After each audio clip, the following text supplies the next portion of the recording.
I never thought my own father would kick me out of his life, right before Mom's birthday. And then, out of nowhere, my sister's boyfriend gasped, "She's my boss?" Stick with me while I share my story. And if it touches you, don't forget to support our channel by hitting that subscribe button, dropping a like, and sharing it with the people you care about. My name is Laura, I'm 28, and my life just flipped upside down. My father, Harold, has always been controlling. He runs our family business like a king and expects everyone to follow his rules without question. Mom, Evelyn, is gentle and loving, always trying to keep the peace.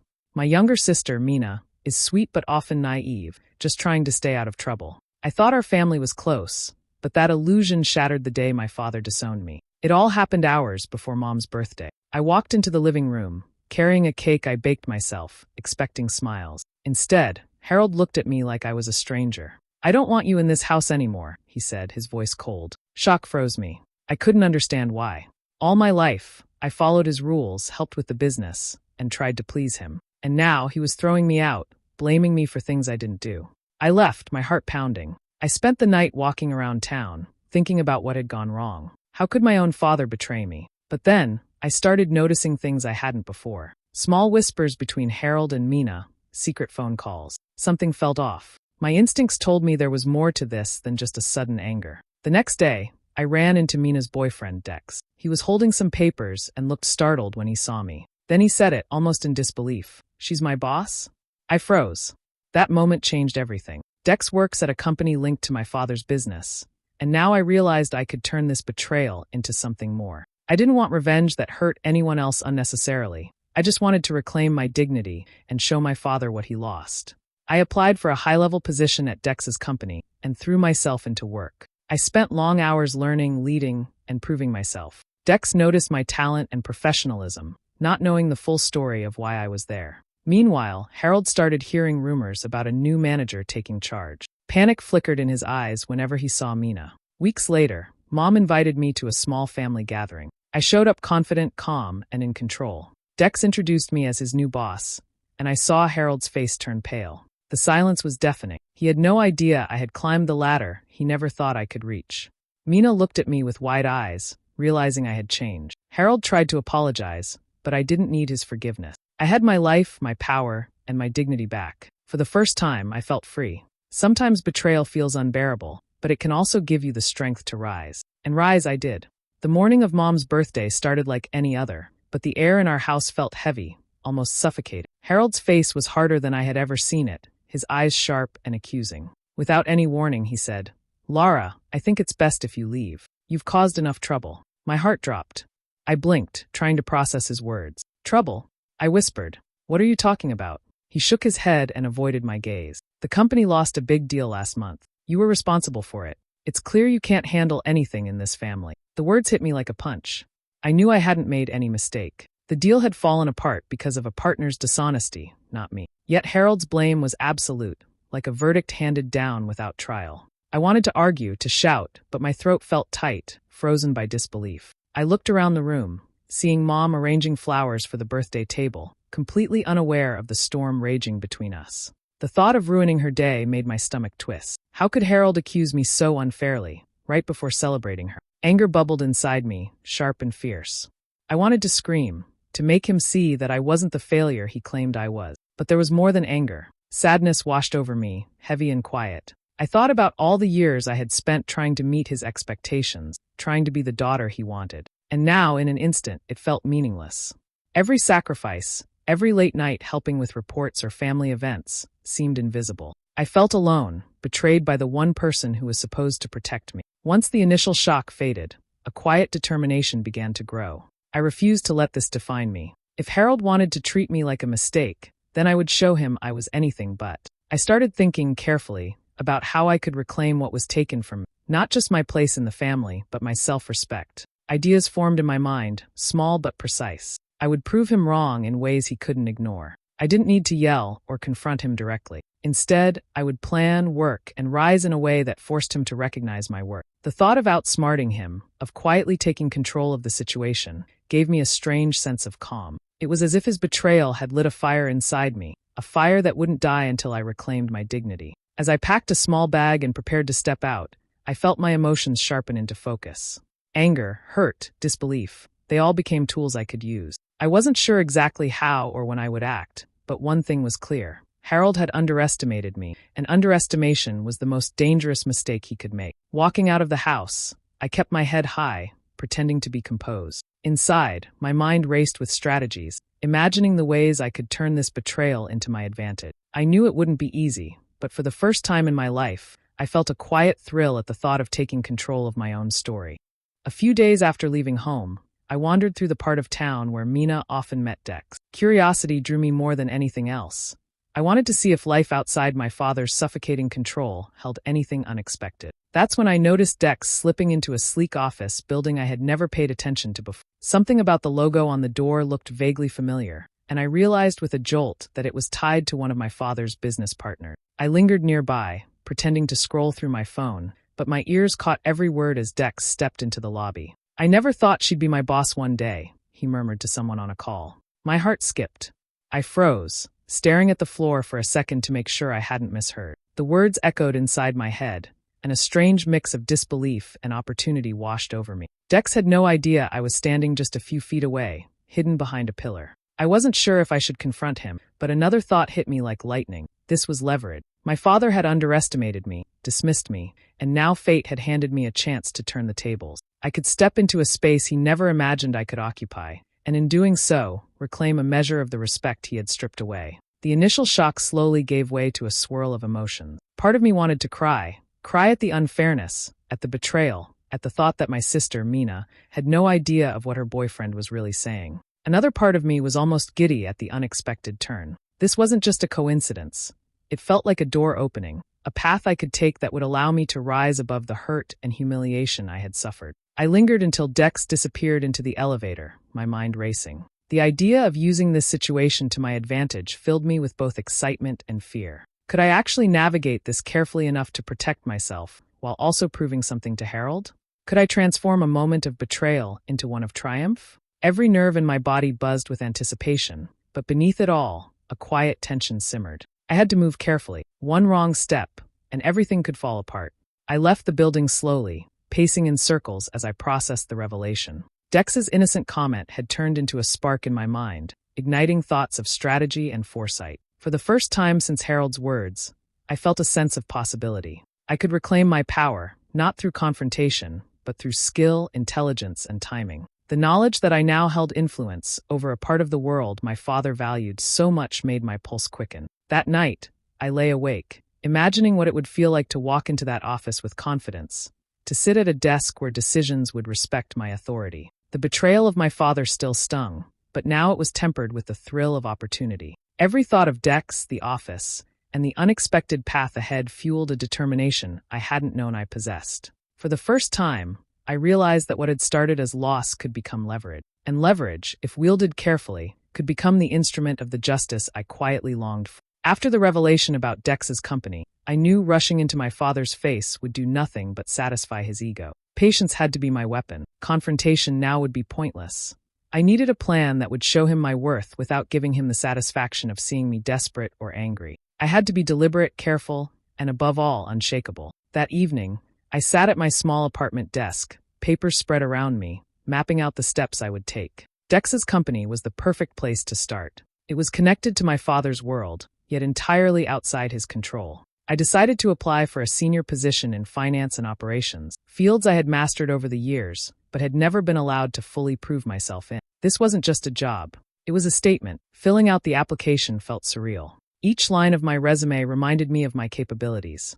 Projects completed under impossible deadlines, budgets managed with precision, strategies executed flawlessly. I realized that I had spent years confined by my father's rigid rules, never truly allowed to shine on my own. Now, with this opportunity, I could demonstrate everything I had learned, everything he had denied me the chance to accomplish. As I clicked submit, a rush of conflicting emotions hit me. Part of me burned with the desire to see Harold realize his mistake. I wanted him to feel the sting of underestimating me, to watch as the person he rejected surpassed the very expectations he thought I had failed. Yet another part of me fought against the thought of revenge. Was this about proving him wrong, or proving to myself that I deserved more than his approval? Could I balance both justice and ambition without letting bitterness consume me? The tension was almost unbearable. I imagined my father hearing about my new role, the way his face would tighten, the sudden shift in the way he would regard me. He had treated me like a liability, and now I would become indispensable, someone he couldn't ignore or dismiss. The thought sent a shiver through me. I realized I was no longer just reacting to his betrayal. I was planning a carefully measured response that could redefine my life entirely. I spent nights studying the company's structure, analyzing workflow, and thinking about where I could make the most impact. Every step I considered was a potential advantage, a way to demonstrate my competence without showing desperation or malice. I imagined the first day I would walk into that office as someone in charge, someone whose decisions mattered, someone who could operate independently of my father's shadow. Even as excitement grew, I reminded myself to stay calm, to avoid rushing. Strategy required patience, observation, and restraint. I couldn't let emotion cloud judgment. Revenge, if done too early, could backfire. I had to wait, to let my father's assumptions about me crumble quietly, naturally. The anticipation of that moment, the mix of satisfaction, vindication, and quiet triumph, kept me awake some nights, but also focused every thought and every action. By the time I went to bed, I felt a cautious thrill. I had set my plan in motion, and for the first time in months, I could see a path forward that was entirely my own. The stakes were high, but the opportunity to prove my worth and reclaim my dignity was worth every careful, deliberate step. The first week at Dex's company felt like stepping into an entirely new world. Meetings that once intimidated me now became stages where I could showcase skills I had honed quietly over the years. I quickly learned how to read the room, anticipate problems, and offer solutions that others hadn't even considered. My ideas were practical, precise, and actionable, everything the company needed but had been missing. Dex often looked at me with a mix of surprise and admiration. "You really know what you're doing," he said one afternoon after I presented a complex strategy that streamlined multiple departments. I smiled politely, careful not to reveal the deeper reasons I was here. He had no idea that every suggestion, every decision, was part of a larger plan to reclaim control in my own way. His respect, genuine as it was, gave me an unexpected ally in my subtle rise. Even small achievements thrilled me. A process I improved, a report I reorganized, or a problem I solved efficiently became tiny victories that slowly built momentum. Each success strengthened my confidence, proving to myself that I had never needed validation from my father to know my own value. For once, my talents were recognized for what they were, without judgment or dismissal. I noticed that people began to rely on me more, seeking my advice and trusting my judgment. It was a sharp contrast to the years I had spent being overlooked at home, where my opinions were often ignored or criticized. The satisfaction wasn't about proving them wrong. It was about finally proving myself right, about experiencing the quiet power of competence. Every nod of approval, every compliment, felt like a small victory stitched together into something larger, something unstoppable. Dex unintentionally became part of my strategy. His willingness to listen, to ask questions, and to share insights about the company's inner workings gave me information I could use without ever needing to reveal my intentions. I absorbed every detail, mentally mapping how my influence could grow and how my father would react once he realized the extent of my role. The irony wasn't lost on me. While he thought I was weak, I was quietly becoming indispensable. Even during breaks, I noticed the subtle shifts. Colleagues started to respect my perspective, seeking my opinion on decisions they might have made without hesitation before. It was thrilling to see the difference between how I was treated now and how I had been dismissed by my own family. Every small acknowledgement reinforced the determination that had been quietly growing since that first betrayal. By the end of the month, the changes I initiated were evident. Reports were accurate, teams worked smoother, and my suggestions were being implemented across departments. I found myself quietly savoring each improvement, each nod of recognition, without needing to announce my successes. It was personal, a private reclamation of respect and pride I had long been denied. As I left the office one evening, Dex commented again, unaware of the larger picture. "I honestly didn't know someone could turn things around this quickly." I smiled inwardly. He had no idea that this was only the beginning, that each victory, small as it seemed, was paving the way for something far greater. For the first time in years, I felt in control, not just of my work, but of my life, my reputation, and my future. Harold's calm demeanor started to crack without anyone noticing. It began with passing remarks Mina casually shared, stories of changes at Dex's company, and subtle mentions of decisions that carried Lara's mark. Each detail reached him like a small hammer, hitting a nerve he hadn't realized was raw. He frowned more often, pacing the office late at night, muttering to himself about things he didn't understand fully. At family dinners, he asked questions with a carefully measured tone, trying to appear casual. "So, Mina, how's everything going at Dex's place?" he would say, eyes sharp, catching every glance, every hesitation. Mina, oblivious to the tension she was feeding, replied cheerfully, unaware she was being used to gauge my progress. Harold's questions were layered, probing, testing the waters to see if he could figure out my influence without appearing weak. The panic in him was subtle at first, slight tightening of the jaw, a sharper tone when speaking to colleagues, but I could almost feel it from miles away. His pride was being tested, though he didn't know why. He had always assumed that removing me from the family and the business world would erase my presence, and now that assumption was unraveling. I learned from others that he had begun comparing my achievements to Mina's trivial successes, clearly favoring her in conversations with friends and business associates. "At least Mina knows her place," he reportedly said to a family friend, laughing dismissively, as though mocking my absence would erase my progress. The cruel irony wasn't lost on me. While he thought he was highlighting her, he was revealing how threatened he truly was by me, even without realizing it. The contrast between Mina's complacency and my quiet rise was a sharp edge in the family dynamic. Mina remained unaware of how much I had achieved, and Harold's favoritism only made it easier for me to remain under the radar while building my power. Every time I heard about his remarks, a mixture of satisfaction and anticipation coursed through me. I didn't need to confront him yet. He was unraveling on his own, and I would let him stew in his ignorance. I found myself imagining the first moment he would realize the truth, that the daughter he dismissed, the one he thought unworthy, had quietly become a force he could not ignore. Each report of his subtle panic, every laugh that masked tension, added fuel to the fire of my determination. The more he tried to ignore my influence, the more visible it became, and the more power I quietly gained. Suspense built around the inevitable moment of confrontation. How would he react when he understood that Mina's boyfriend had unknowingly become a conduit for my rise? What would he do when he realized his daughter, the one he had shunned, was now shaping decisions in ways he could neither control nor dismiss? Each unanswered question tightened the tension, making anticipation almost unbearable. For the first time in years, I felt like the quiet strategist, watching pieces move on a board while the opponent stumbled blindly, unaware of the plan unfolding. Harold's panic, subtle though it was, only confirmed that my path was working. The storm had begun, and I was ready to watch it reach its peak on my terms. A week later, I received a message from Mom. She wanted me to come over for a small family gathering. Evelyn had no idea how much tension had built since Harold's disowning, nor did she suspect how much I had changed. I paused for a moment, thinking about whether to accept, but I knew this was the perfect opportunity to plant the seeds of realization. When I arrived, the house smelled of fresh flowers and warm cooking, a stark contrast to the storm of emotions I carried inside. I stepped in confidently, keeping my posture straight, my head high. I wore clothes that reflected both professionalism and subtle authority, a signal that I was no longer the hesitant, dismissed daughter. Every step I took was deliberate, measured, and intended to convey strength without arrogance. Mom's eyes lit up when she saw me. "Laura, I'm so glad you could make it," she exclaimed, wrapping me in a gentle hug. Her warmth reminded me of everything I was fighting to reclaim: respect, independence, and dignity. Harold, on the other hand, stiffened in his chair, his eyes narrowing as he tried to assess what had changed. Mina froze mid-conversation, her smile faltering as she noticed a new air about me, self-assured and composed. I made small talk at first, careful not to reveal too much, yet dropping hints about my recent accomplishment. A casual remark about a project I had streamlined at work here, a comment about leading teams efficiently, each carefully chosen to plant curiosity without sounding boastful. I noticed Harold's jaw tighten slightly with every word, a subtle shift that made my pulse quicken. Mina, usually bubbly and carefree, stared at me with wide eyes. "Laura, you've changed," she whispered softly to Mom, almost incredulous.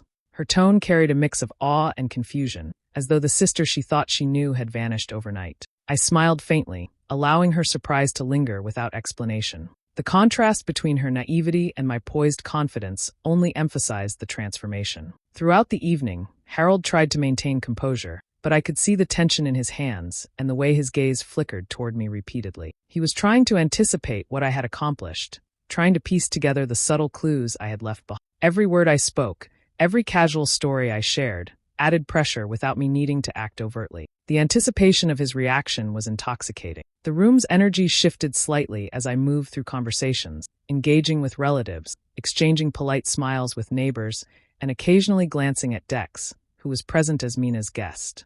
Even without saying anything about my role in his company, I knew the ripple effect of my accomplishments had begun. Harold's uncertainty was palpable, and I felt a quiet thrill knowing that the moment of revelation was drawing closer. By the end of the evening, I had subtly demonstrated my independence and competence, leaving no doubt that I was no longer the person Harold thought he could control. Mina continued to watch me, her admiration mixed with disbelief, while Harold sat rigid, clearly wrestling with emotions he could not express. The atmosphere was charged, every unspoken thought building toward a confrontation I knew was inevitable. For the first time since being cast out, I felt the edge of victory close at hand. The pieces were in place, and the moment of reckoning, quiet, controlled, and undeniably satisfying, was nearly here. The evening was already charged with quiet tension when Dex stood up to make a toast.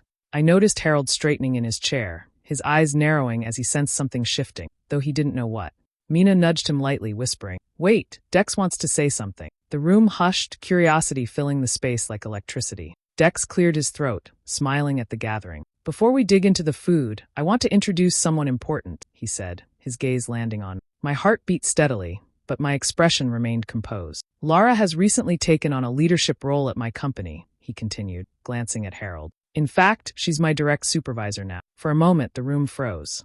Plates paused midair, conversations halted, and every eye turned to me. Harold's jaw dropped, his face paling. I could see the realization spreading across his features. The disbelief, the shock, the dawning understanding that the daughter he had dismissed was now in a position he had never imagined. His eyes darted between me and Dex, as if hoping this was some kind of mistake. Mina's hand flew to her mouth. "Wait, she's your boss?" she whispered, her voice trembling slightly. Her gaze shifted from me to Dex, back to me again, a mixture of awe and confusion in her eyes. I offered a small, polite smile, careful to remain graceful while allowing the weight of the moment to settle. Every reaction around the room only strengthened the satisfaction quietly rising inside me. Harold attempted to recover, his voice tight and unsteady. "Lara, I didn't realize," he trailed off, the sentence unfinished. I said nothing, letting the silence speak. I didn't need to boast or explain. The shock on his face conveyed more than words ever could. I allowed him to feel the depth of his own misjudgment, the consequences of ignoring me, the sting of underestimating my capabilities. The room watched silently as the dynamic shifted. Friends and family exchanged looks of surprise, admiration, and curiosity. I could sense the subtle respect in the air, the acknowledgement that I had claimed authority not through confrontation or anger, but through skill, intelligence, and quiet determination. Harold's posture slumped slightly, the tension between pride and disbelief etched on his features. Dex, unaware of the full story behind my presence, beamed at me with genuine respect. "She's incredible," he added, almost in awe, praising my achievements in front of everyone. I nodded politely, internally noting that even those who had not witnessed my struggles now recognized my impact. The quiet power of the moment was mine to wield, without ever raising my voice or showing arrogance. For the first time, Harold had no defense, no explanation, no quick retort. He could only sit there, staring, while the family absorbed the truth. I remained calm, composed, letting the silence, the revelation, and the shock of his betrayal resonate fully. Every glance, every pause, every subtle expression in that room reinforced that the balance had shifted. By the end of the toast, the air was charged with a new reality. I was no longer the daughter he could dismiss. Authority, respect, and recognition had quietly followed me into this room, and Harold had to acknowledge it, whether he wanted to or not. The weight of betrayal, once his weapon, had returned to him in a form he could neither ignore nor deny. After the initial shock of the reveal, Harold tried to compose himself. His voice trembled slightly as he spoke. "Lara, I shouldn't have treated you that way. I made a mistake." Every word sounded hollow to me, a late attempt to regain control over a situation he had already lost. I looked at him steadily, letting the weight of years of dismissal and false accusations settle in the room. Mina, standing beside him, shifted uneasily. Her expression was torn, caught between the protective instinct she felt for our father and the undeniable admiration she had developed for him. She glanced at me repeatedly, eyes flicking from my calm posture to the pride in Dex's gaze. It was evident she was struggling to reconcile the man she had always relied on with the woman she now had to respect. I let Harold's apology hang in the air for a moment, savoring the pause, the silence that emphasized the shift in power. I spoke finally, my voice even but firm. "Apologies don't fix what's been lost, Harold. Actions matter more than words." Each syllable carried the certainty and independence I had cultivated over the past week. I didn't yell, I didn't plead. I simply stated the truth, leaving him to process it as he would. He opened his mouth, trying again, but the confidence in my gaze stopped him. I could see the realization on his face that I wasn't the same person he had once controlled. He couldn't intimidate me with authority or dismiss my presence with criticism. My position in both family and business was undeniable, and that knowledge alone kept him silent, revealing more than any confrontation could. Mina's conflict became more visible. She stepped closer to me, hesitating, then whispered softly, I didn't expect you to." Her voice trailed off as she struggled to find words. I smiled gently but didn't offer comfort or excuse. This moment was about recognition and the respect earned through effort, not sympathy. Harold shifted uncomfortably, realizing his attempts at regaining dominance were futile. Every maneuver he had relied upon in the past, threats, favoritism, subtle manipulation, was meaningless against the quiet authority I had earned. The room had changed, and he was left navigating a world where his judgment no longer dictated outcome. I added, calmly but pointedly, "I've learned to depend on myself. I don't need approval to validate my worth." The statement hung in the air, a subtle declaration of independence and strength. No anger, no vengeance-laden speech, just the truth delivered with precision and control. The sting of betrayal was no longer mine to carry. It was mirrored in the helplessness of the person who had caused it. Dex looked at me with respect, Mina with admiration, and Harold with a mixture of disbelief and regret. The quiet satisfaction of seeing him understand that power had shifted, without a single outburst, was more fulfilling than any confrontation could have been. My revenge was not loud or messy.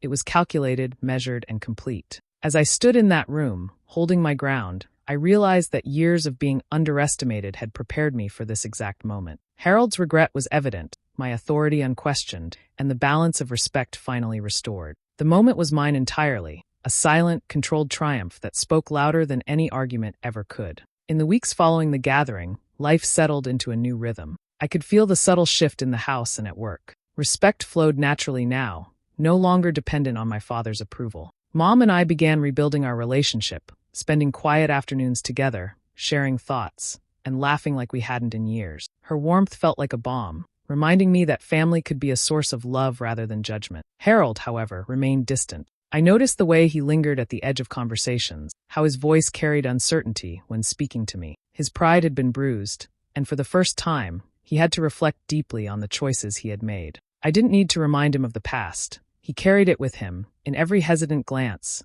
every awkward attempt to regain familiarity. His reflection was silent but palpable. Dex, on the other hand, had become an unexpected pillar of support. He treated me as an equal, not simply as a colleague, and his confidence in my abilities added a layer of stability I hadn't realized I needed. Our interactions were professional, respectful, and sometimes filled with quiet humor, a shared understanding of the journey that had brought me here. His presence highlighted the contrast between those who doubted me and those who recognized my worth, deepening the subtle tension in the family dynamic. Mina's admiration grew as she witnessed the respect I now commanded. She asked questions, sought guidance, and occasionally shared small confessions about her insecurities and doubts. For the first time, I could guide without controlling, mentor without overshadowing, and support without judgment. The bond with her became a quiet triumph, a reminder that progress often comes in measured steps rather than grand gestures. At work, I continued to excel, each decision reflecting strategy, foresight, and confidence.